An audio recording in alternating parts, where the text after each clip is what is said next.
Local officials and residents take part in the review of the municipal budget for the upcoming year. Protesters speak out against the recent apprehension of a man in the city by ICE, and a look at one of the homes that will be featured as part of the Framingham History Center's house tour this weekend, and how it fits within the community story. I'm Brendan Fitzpatrick, and this is The Frame, Framingham News in Focus.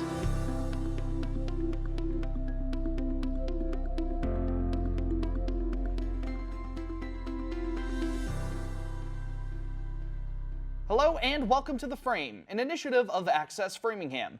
We begin with a wrap-up of the multiple meetings held by the City Council's Finance Subcommittee over the past week, as the body has begun their review process of the municipal budget for the 2026 fiscal year. Mayor Charlie Sisitsky has proposed a budget of about $383.2 million, which would represent a raise of roughly $24 million compared to last year. The major talking point during the subcommittee's meetings this week remained the school budget. Local officials are looking to bridge a gap of about $1.5 million, as the mayor's proposal calls for just over $183 million for Framingham Public Schools, while education officials have gotten their pitch down to $184.5 million, with intentions of continuing that analysis in the coming days. We've had lengthy discussions at our school committee meetings in the past couple months. We're still working, looking line by line, but I believe there is still more work to be done. I'm saying that on behalf of the school committee. Public comments over the past week have been critical of any eliminations to jobs within the public school district, especially those that are student-facing. Dunning Elementary teacher Sarah McKeon called for all requests to be approved into the education budget. Each of our schools is a unique place with its own specific needs that should be taken into consideration. When we discuss equity, that does not mean giving all schools the same thing, but looking at what each school needs. And right now, every one of our schools needs their staff to remain exactly as they are.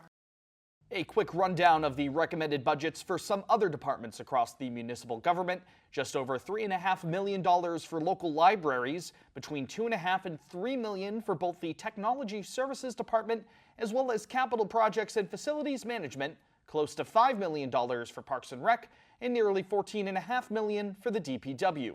The fire department's recommended budget is about $18.5 million, while the police department's allocation is close to $21 million.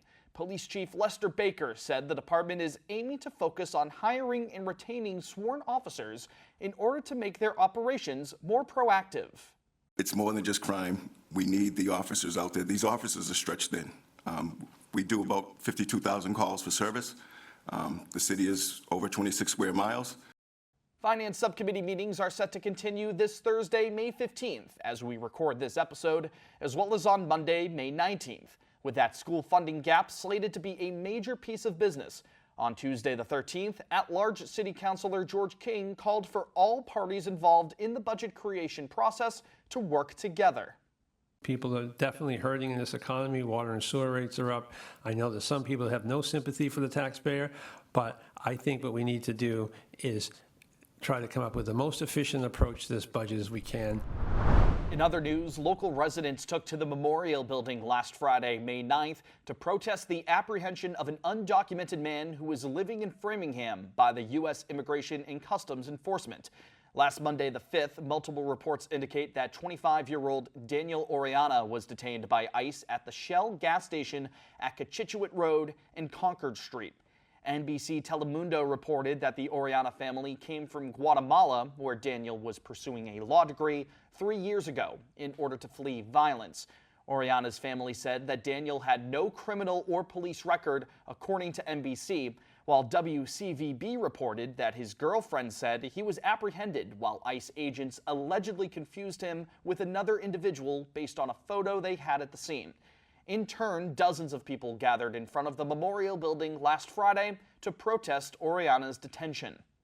We're here to support our neighbors. We're here to support immigrants in our community. We want to see due process. We want to protect democracy, and democracy starts at home. We have to say no. We have to show this community that is frightened and scared that we are here for them and standing together shoulder to shoulder. WCVB reports Oriana's girlfriend said that Daniel was about to begin the asylum process while taking English classes and working. Oriana has since been detained in Plymouth with legal representation, according to Channel 5. As of the time of this recording, ICE's field office within Boston has not replied to the Frame's request for comment on this matter.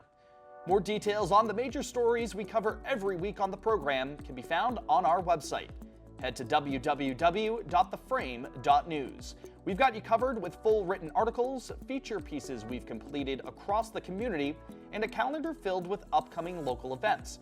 Subscribe to our email newsletter to make sure that you're always up to date with Framingham News in Focus. Volunteers are being sought by the city to help replace over 5,000 American flags at the graves of veterans within local cemeteries this upcoming weekend. Framingham Veterans Services and the city's cemetery trustees help facilitate the annual practice ahead of Memorial Day, as residents place flags at the headstones of those who served in the armed forces. About 2,500 of those flags will be placed within Edgell Grove Cemetery. Volunteers are asked to meet at the cemetery office at 9 a.m. this Saturday, May 17th, to receive their assignments. The rain date for the flag placements will be the following Saturday, May 24th at 9 in the morning. Anyone with any questions are advised to reach out to the local Veterans Services Department or Board of Cemetery Trustees. Some news you can use ahead of the weekend now, as the Department of Public Works has begun their annual water main flushing program across Framingham. For the next 4 to 6 weeks, crews will be flushing out hydrants from 8 a.m. to 3 p.m. for homes and from 10 p.m. to 5 a.m. for local businesses. The process aims to improve the quality of local drinking water. Residents are being advised that while discoloration might set in during those flushing hours, water will still be safe to either use or consume. Low water pressure might also happen during this process. And finally, a preview of this week's Frame by Frame segment as we continue our partnership with the Framingham History Center as part of the community's 325th anniversary celebration. This weekend, FHC will be hosting their annual house tour, a showcase of architecture and history across the city with old and new homes alike. One of those homes being showcased is the Thomas Nixon Jr. house along Edmonds Road. Ahead of Sunday's tour, we were welcomed in by the family that currently lives there to learn more about its history within the community, as well as what makes a house a home. Here is this kid who comes back from war and builds this house for his love. History isn't always found in a museum, and they only have to look as far as, the house next door, really, in New England, to see that rich history. As always, that full feature piece can be found on our website, theframe.news, as well as access Framingham's channel on YouTube. Now, the History Center's tour will be taking place on Sunday, May 18th from noon to 5 p.m. To register for that and to learn more about local history, head to framinghamhistory.org. A reminder that you can follow us on Instagram at @FrameNews_, as well as on Facebook for more local news. Hit the bell icon on AFTV's YouTube channel to be notified whenever we upload new episodes of The Frame and any other content. The show is also posted onto Spotify for you to watch or listen to. Subscribe to us there. That's it for this week's Framingham News in Focus. For the entire team here at The Frame, thanks for joining us. My name is Brendan Fitzpatrick. We'll talk to you next week. Take care.